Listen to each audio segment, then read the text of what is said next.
In many countries, at workshops and community meetings, men are teaching other men that there is another way, that real men don't hit women, let alone rape them.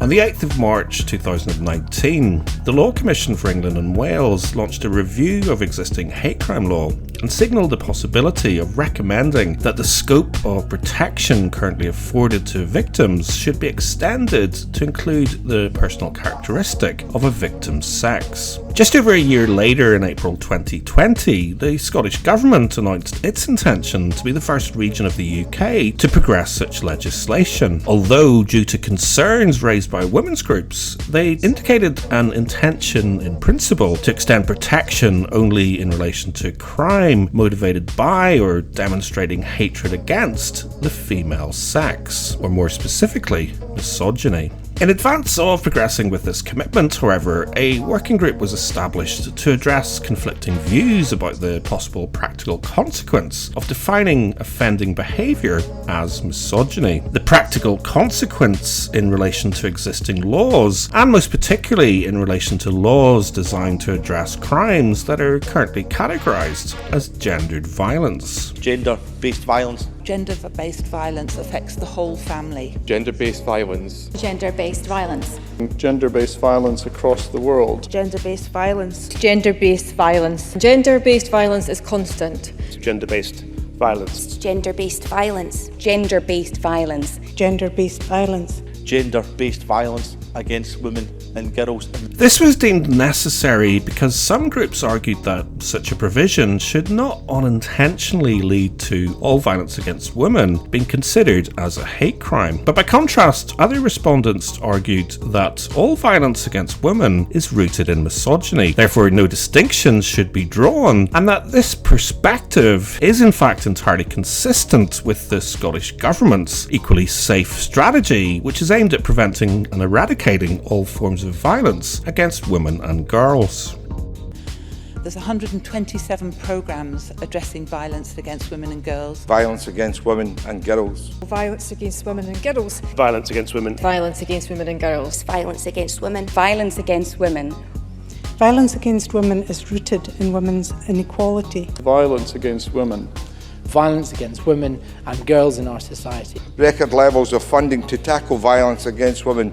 The purpose of this video is to consider the concept of gendered violence within this context, to consider exactly how gendered violence actually is, and to highlight a fundamental problem with the Scottish Government's current proposal, which if progressed would almost certainly lead to legal challenges based on existing UK and European equality and human rights law, most obviously on grounds of direct sex discrimination. And to do all of this most effectively, we need to begin by establishing what the Scottish and UK parliaments actually mean by the term gendered violence. So, for the uninitiated, the European Commission defined gendered violence as violence directed against a person because of that person's gender, or violence that affects persons of a particular gender disproportionately. In practice, this is a somewhat misleading definition, because when the European Commission say persons or people, what they really mean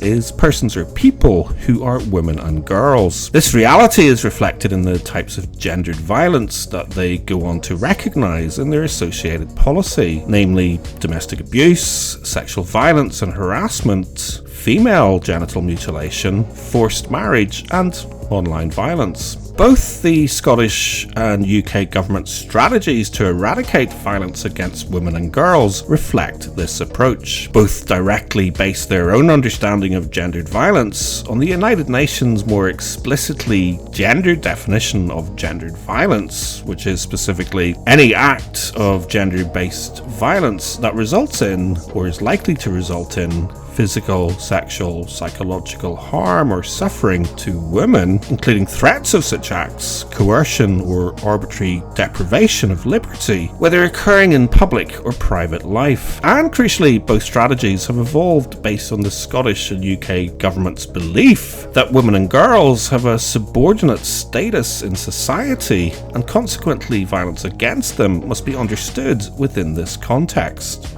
I want to make clear, Presiding Officer, from the outset that it is men who must change their behaviour and their choices. Men's power in society and the hold that they have in that power, displayed in the relationships that exist between men and women. Men are still the dominant sex in almost every area of society, and it is of course abuse of that power which is the problem. What that means, of course, is violent and abusive behaviour directed at women and girls precisely because they are women and girls. And I'm saddened to say that this behaviour is predominantly carried out by men and often stems from systematic, deep-rooted women's inequality.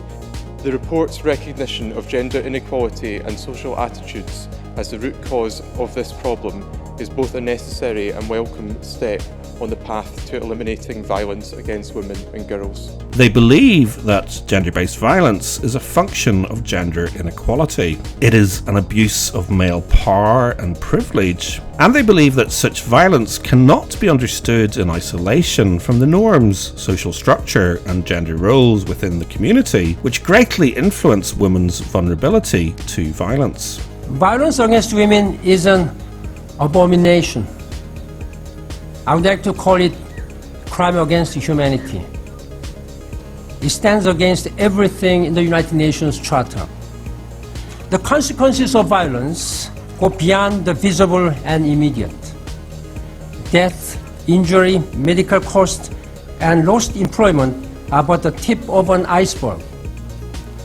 The impact on women and girls, their families, their communities, and their societies in terms of shattered lives and livelihoods is beyond calculation. Now, on the one hand, it could be argued that such taxpayer-funded initiatives signal a very clear regard and concern about human rights violations experienced by this specific subordinate class of people, and that it is actually a reflection of the widespread compassion that exists towards women and girls within society, arising from long-standing cultural and instinctual norms. Indeed, as the former United Nations Secretary-General Ban Ki-moon observed in 2008, there is one universal truth applicable to all countries, cultures and communities. Violence against women is never acceptable, never excusable, never tolerable. After all, why else are so many of us taught from a very early age that real men don't hit women, let alone rape them? And yet, conversely, such heavily gendered perspectives and taxpayer-funded initiatives can also be seen to be an extraordinarily stark example of how the state and society can choose to deliberately withhold compassion for certain types of people. In this case, the type of people who are collectively perceived by state and society to be boys and men. Because confusingly, both governments also acknowledge that boys and men can and often are also victims of crimes currently classified as gendered violence. And yet there is no equivalent strategy to eliminate this gendered aspect of violent crime. And what's more, as government statistics repeatedly tell us, the gender or sex of persons disproportionately affected by crimes of violence throughout their lifetime can consistently be shown to actually be boys and men. At younger ages, before 24, men are significantly more likely to experience violent violations of their human rights. In England and Wales, below the age of 16, when compared to girls, boys are just under twice as often the victim in every single category of crime. Men and boys are just under twice as often the victim of violence as compared to women and girls, and men are rather more than twice as often the victim of homicide.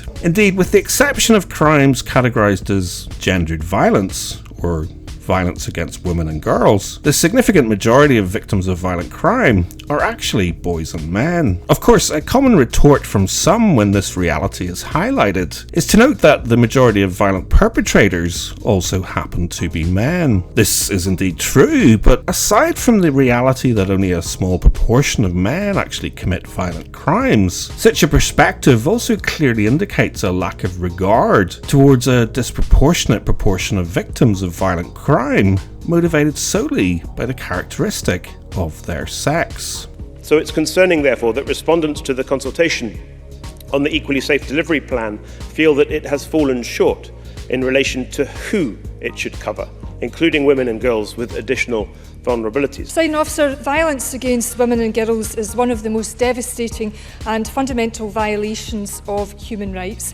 It has to stop, and we all have to take meaningful action to stop it. So much so that it signals that some people clearly believe that to some degree, violence against boys and men can be excused, accepted or tolerated, certainly when compared to violence against women and girls.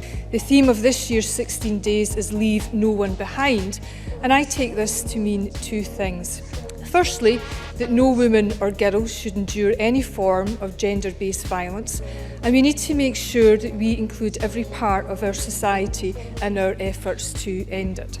Secondly, that we all in this Parliament and in our society have a responsibility to take action to end violence against women. And it is time for everyone to realise that we are collectively responsible for eradicating violence against women and girls and the underlying attitudes and inequalities that perpetuate it. And we must work together and we must leave no one behind.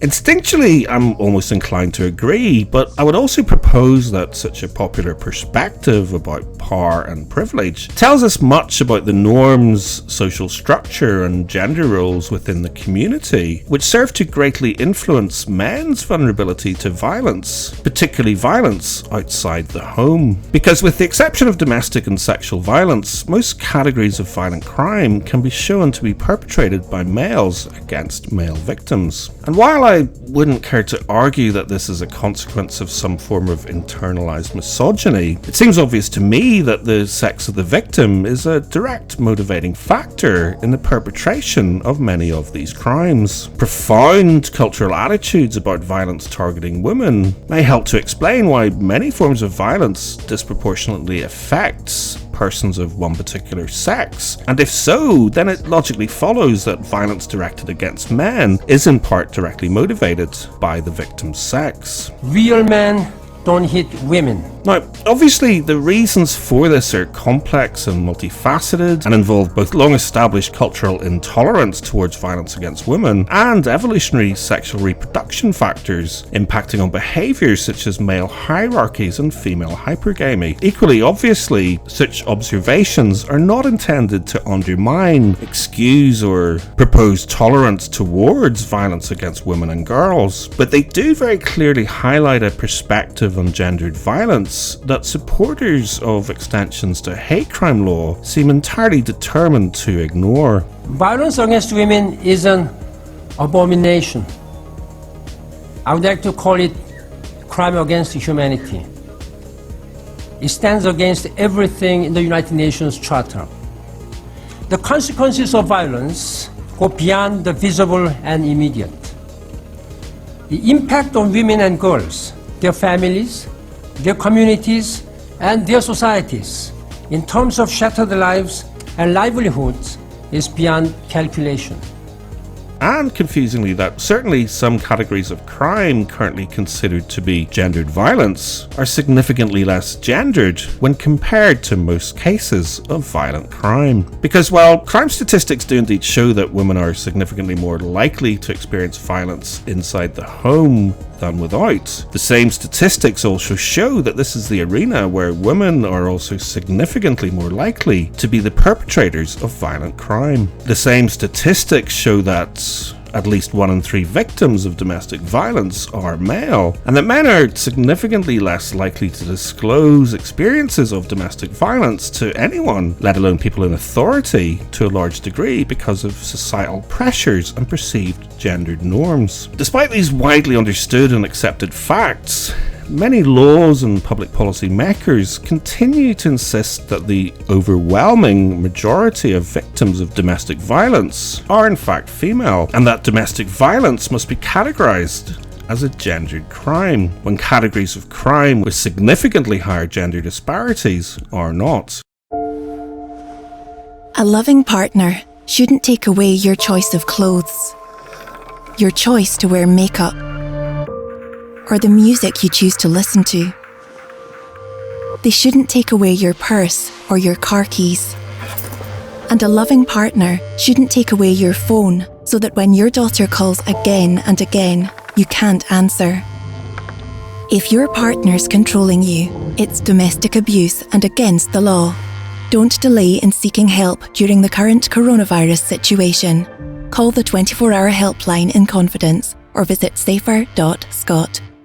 They insist that strategies and services should be ring-fenced to the extent that they effectively cut loose minority victims. I understand between 2015-17 alone, 24 million has been invested from the Equalities portfolio to support a range of projects and initiatives, including a range of frontline specialist services working with women and children who have experienced domestic abuse.